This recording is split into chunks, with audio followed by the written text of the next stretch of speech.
আজকের মজার গল্প।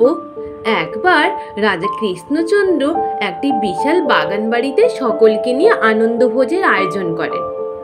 অনেক সকালে তিনি রওনা হয়ে সবাইকে নিয়ে যান। গোপাল ভাঁড়ও সেখানে উপস্থিত ছিলেন।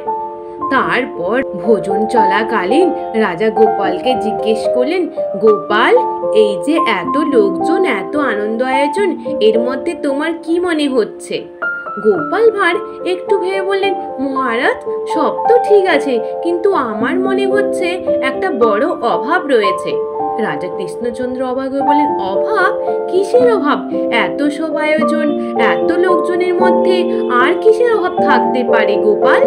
গোপাল বললেন, মহারাজ, অভাব হচ্ছে এমন একটা জিনিসে যা ছাড়া এসব কিছুই অর্থহীন। রাজা আরো অবাক হয়ে জানতে চাইলেন, কি সেই জিনিস, বলো তো দেখি। গোপাল তখন একটু ভেবে উত্তর দিলেন, মহারাজ, অভাব হচ্ছে গেল বছর বা প্রথমবারে সেই অভাব।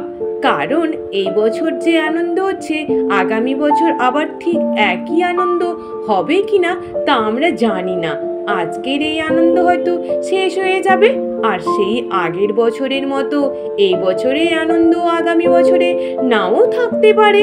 তাই আজকের এই আনন্দকে যদি আমরা আগামী বছরের সাথে তুলনা করি, তাহলে তো আজকের আনন্দটা আর প্রথমবারের আনন্দ হারিয়ে ফেলবে, এবং তখন তার মূল অর্থ খুঁজে পাওয়া যাবে না। রাজা কৃষ্ণচন্দ্র ভেবেচিন্তে বললেন, তুমি আসলে কি বলতে চাইছো গোপাল?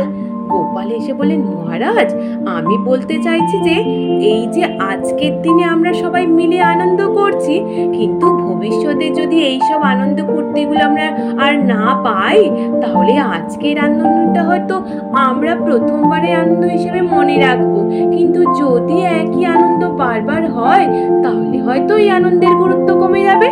তাই আজকের আনন্দকে যদি আমরা গেল বছর বা প্রথমবারের আনন্দ না ভেবে আজকের আনন্দ হিসেবে উপভোগ করি, তাহলে তার আসল অর্থ খুঁজে পাওয়া যাবে।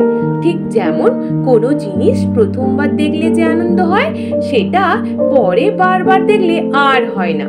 রাজা কৃষ্ণচন্দ্র গোপালের এই গভীর অথচ রসিক কথা শুনে খুব আনন্দিত হলেন এবং তার বুদ্ধির প্রশংসা করলেন। তিনি বললেন, আহা গোপাল, তোমার কথা আজ আমি একদম নতুন করে বুঝলাম। সত্যি তো, আমরা সব কিছুই প্রথমবারের আনন্দ বা গেল বছরের মতো করে দেখতে চাই, কিন্তু আজকের আনন্দকে আজকের মতো উপভোগ করতে পারলে তার সার্থকতা খুঁজে পাওয়া যায়। সেই থেকে গোপালের কথাগুলো রাজা এবং সভাসদের মুখে মুখে ঘুরতে লাগলো এবং গল্পটি চিরকালের জন্য খ্যাতি অর্জন করলো। আজকে এইটুকু। আর যদি আপনাদের ভালো লাগে তাহলে একটু লাইক আর সাবস্ক্রাইব করে দিও। আর তোমরা সকলে ভালো থেকো, কেমন? টাটা।